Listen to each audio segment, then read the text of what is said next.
Welcome to The Love Frequency, a podcast devoted to uplifting your mood, energy, and consciousness. I'm your host, Lisa Love, and I'm so glad you're here.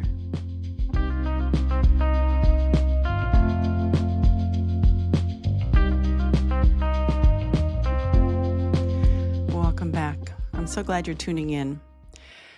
I wanted to share about a new process that I've developed for clients of mine. It seems to have been really relevant, especially this week.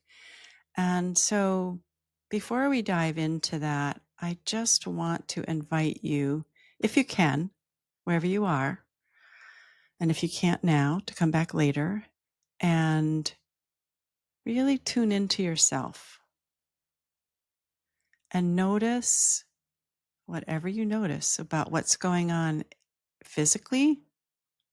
Like, are there areas that you're holding tension? And if you are, can you identify what areas are tight? Sometimes it's the diaphragm, holding our breath a little or pulling our stomachs in. Sometimes it's the jaw, back of the neck, shoulders. How are you holding yourself? And once you've noticed where there's maybe extra effort or extra tension, can you bring the breath to that area and soften and just invite your body to release into support, whether that's standing, sitting, lying down. I wouldn't advise you to do this while you're driving or multitasking. That's not helpful. But if you have the spaciousness to just be for a few moments, tune into yourself. And once you've sort of settled physically, then you can go another layer deeper. And what are you noticing emotionally? What emotional tone is here for you presently? Is there some excitement, anticipation, calm, anxious, upset, agitated, irritable, resentful, angry? Can be so many permutations, right? That can actually be going on in the background behind the tension. Sometimes the tension in our body masks the emotions because all emotions have sort of an energetic and a physical signature of tension. So, for example, when we're anxious, we could be taking really shallow upper chest breaths, rapid and shallow. And when we're calm, we might be taking slower, deeper belly breaths, like when we're sleeping. And when we're agitated or aggravated, we might be breathing a little harder and faster and have more tension in our jaw and fists. So by tuning in, you're beginning to recognize some of those patterns more consciously because so much happens unconsciously. And if we're going to have any chance of being able to change our state at will to move out of, say, fight and flight into rest and digest, we've got to be aware of where our starting point is. And if we can do that without judgment, that's an art, right? Just bringing our awareness and our attention to ourselves and without saying, oh no, there I go again doing that. So this practice of softening as we're noticing, like softening around the eyes. I'm even softening my voice a little bit. And that's the voice I hear internally. I hear this really soft self voice encouraging me to look a little deeper, to take a little more time with myself. And that creates this inner sense of spacious awareness that's not looking to pinpoint anything in particular, but it's more like sort of a wide angle, softly out of focused noticing. And you'll notice it's very different when you have tension in your body and you're really trying to look for something, like imagine you're looking for something where you live, and you're seeking it out and you're getting really frustrated. Like, I just had it 5 minutes ago. Where is that? There's that kind of looking. And then there's this soft, sort of receptive eyes, slightly unfocused. It's like the in breath. There's this just receptivity of taking in rather than eking out, searching. So that's one quick handle for changing our state is noticing where we're holding unnecessary tension, checking to see if there's any emotional energy behind that that needs to be noticed, and then softening, allowing it to be here. So this practice that I've developed is I'm calling the WAVE, and it's an acronym, but it's also a great image because when we're having something intense happening, it's like a wave. There's a cresting, a rising of intensity, and then over time it passes through. But as we sense the wave coming, we often tense up and either want to metaphorically run from it or push it away or deny it, avoid it in some way. But emotional energy is energy in motion, emotion, and it's meant to crest and flow through us, and then it might rise again at another time. And I believe to the extent that we can fully experience the emotion and metabolize it, it doesn't need to keep looping around and recurring. So the W in WAVE stands for watching or witnessing. And again, the watching is done with that soft inner gaze of just noticing. And this witnessing is done without judgment. I mean, we might like it or we might not like what's arising, but if we can just witness it like we're neutral about it, then we can really open to the experience. And if we aren't witnessing it, then we'll be caught up in the undertow and get cycled around in the turmoil of it or in the tension of trying to avoid it. So when you're witnessing, if you can do this softening internally, soft gaze, soft breath, and just notice what you notice about what's arising in this moment. The A stands for allow. And so the witnessing moves into allowing. And that is dropping, really intentionally dropping any resistance to it. Like maybe I'm witnessing that I have right now, I'm having some discomfort in my lower back. And if I allow myself to really feel that, what I notice is some worry that it might get worse, a feeling of helplessness. I can't control it. I don't know what caused it. I don't know when it's going to go away.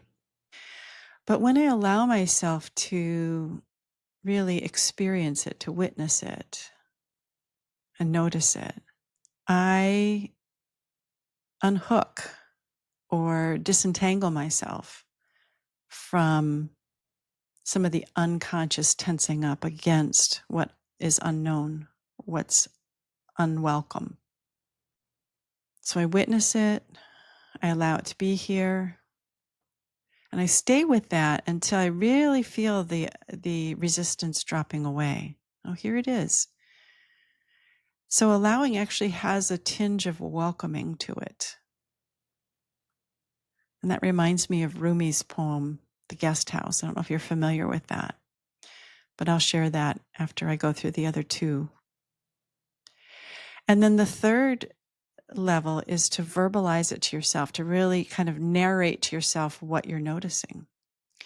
So if I were to continue with this low back discomfort, I would say there's this dull ache on the left side around the sacrum, and it feels like some pressure and it radiates downward just a little bit into the butt cheek and feels heavy. And I'm noticing as I'm observing it and witnessing it and describing it to myself, sort of softening a little bit. And the anxiety that I was feeling, the worry I was feeling is also softening. My chest is feeling a little softer and more comfortable. And I just noticed that my left shoulder dropped down a little bit. So I feel like I'm not guarding myself against my experience quite so much as I narrate to myself. And now I'm not even feeling that pressure. I'm curious about that. So, yes, allowing and verbalizing does require a bit of curiosity and a willingness to discover moment by moment how our experience changes. Because our brain is geared to sort of make assumptions for us so that it automates our life so we don't have to think about everything. And especially with discomfort, painful sensations, we think that they're always the same. Like if my pain is a 4 out of 10, that it's going to be that 4. But if I really pay attention to it, kind of in a granular way, moment by moment, I see how it fluctuates and how it changes. And it's a little counterintuitive, isn't it? That as you place your attention on something that's unpleasant, that it doesn't magnify the unpleasantness. It brings me into relationship with it and therefore with my experience of it. And that's what the E is, experience. To let yourself fully experience whatever it is. And sometimes we also need to express. So maybe there's tears. Maybe we need to journal something about our experience. Maybe we need to talk to somebody about our experience. Maybe we need to move our body in a way that allows our body to express its feeling about what's going on inside. And this process can be very short. It can be a couple of minutes, or it can turn into like a 20-minute practice. You can really slow it down. But I think the first step of just witnessing with this attitude of openness, curiosity, is so key. And the purpose of this practice really over time is that it helps us to move from reaction and reactivity to response and responsiveness. And so when we're reacting to something, it's like a knee jerk. We really don't have control over how we're acting. And when we're responding, we're being much more conscious about what kind of energy, attention, and expression we're giving to our experience. And that's a really powerful skill to cultivate. And it's probably, something we practice for our lifetime. It's not necessarily something that we master in a month, right? No 3 easy steps to mastering this. And it's also okay if we react. Sometimes we need reaction because that circumvents thinking. If it's an emergency situation, you want your nervous system to be able to react without too much thinking getting in the way. But there are so many times when our thinking does get in the way and it doesn't need to. It doesn't need to bring on that full reactivity. We want to respond more kindly, more intelligently, more wisely to a challenge. And this wave process also helps us to sit with these powerful urges or impulses that can arise that might be attached to a distraction behavior, a comforting behavior, a numbing behavior. And this gives us some wiggle room. It gives us some power over these automated defenses or coping strategies that we've developed over time to manage when we feel overwhelmed. And so overwhelm is a perfect example of something you could use the WAVE process with, is just to notice when you're feeling overwhelmed and what are the components of that? How do you know you're feeling overwhelmed? How's that showing up as tension in your body? Can you feel your heart beating? What is that like? What's happening with your breath? Where are you holding tension? Those kinds of things. So that sort of body scan witnessing can actually deactivate the overwhelm because it's bringing you into the present moment.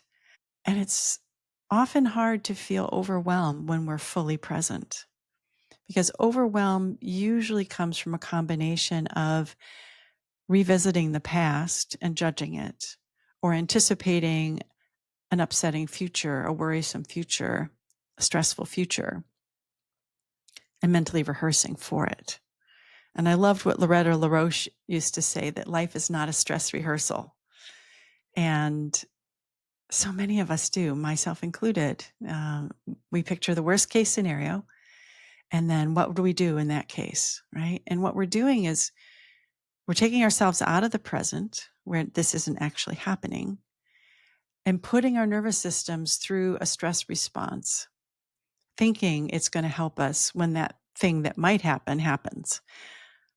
But the truth is, we'll cope with it when it happens, if it happens, to the best of our ability. And stressing ourselves out twice or 3 times or 4 times or 1,000 times before it even happens, whether it even does not improve the quality of our lives. So finding a way to anchor ourselves back in the present moment with this witnessing and this body scan is really grounding and centering. So it helps us to cultivate our ability to feel more consciously, because there's a lot of emotions that we don't want to feel. It's not nice to be angry, right? It's not fun to be nervous and scared. And so we want to do things to compulsively avoid those feelings. But to the extent that we put a ceiling on any emotion, we're also limiting our ability to feel positive emotions.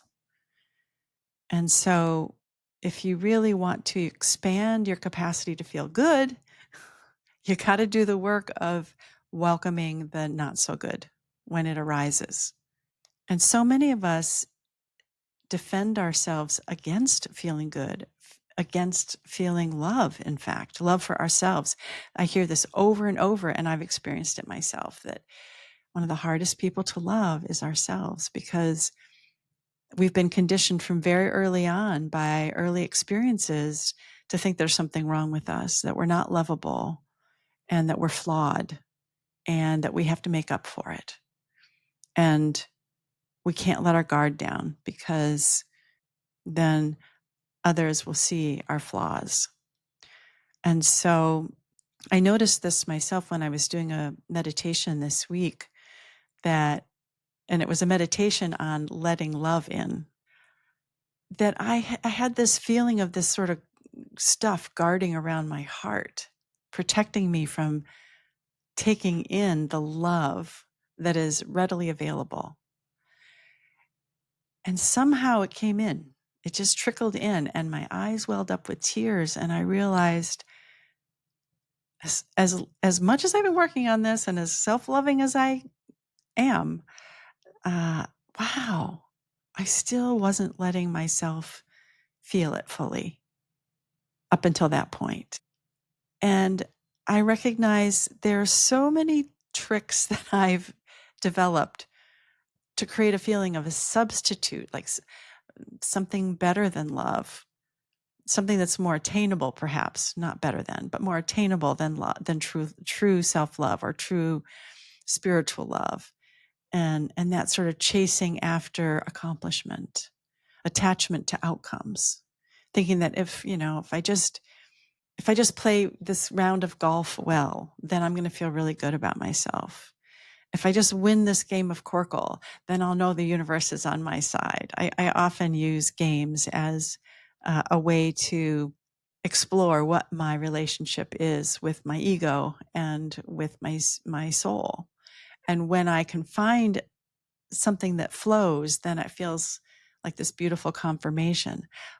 But I settle for the result when results are an empty promise and they're fleeting, right? and we can't really control them, right? So I'd ask you to explore, what are you defending yourself against? And how willing and able are you to open yourself to the experience of love, which really means, I don't know, in this moment to me anyway, it means being fully you, being fully present to the fullness of your experience.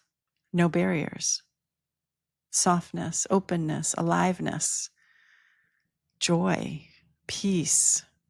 It's all in there, but there's like all these little layers, mental layers of ideas and beliefs that can crowd it out.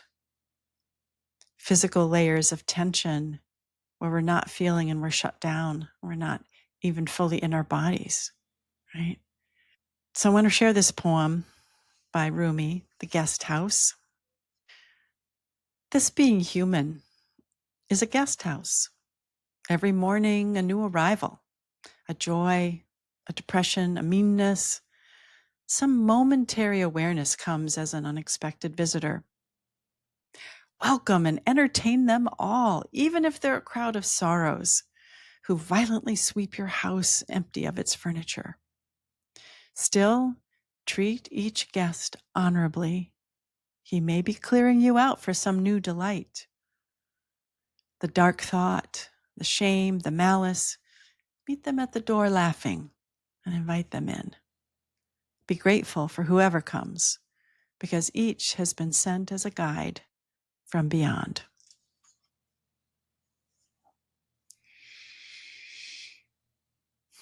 I hope this has been helpful, and I just want to invite you to notice how it's sitting with you. What awareness has arisen for you today?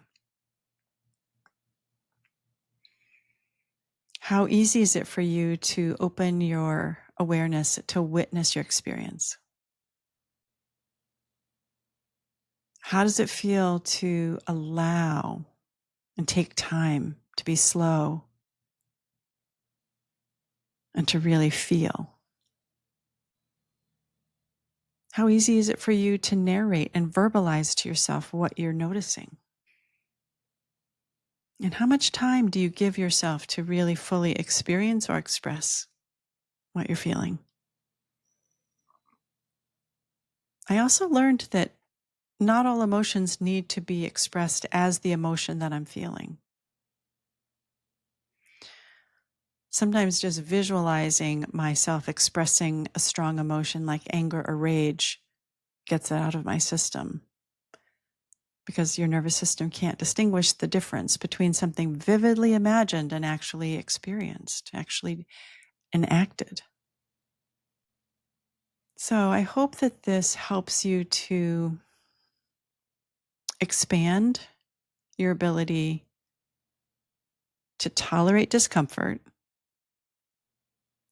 and to let yourself more fully process uncomfortable emotions and experiences, which can lead to greater receptivity and space for you to feel and experience love, which is your true nature. Thank you for joining me.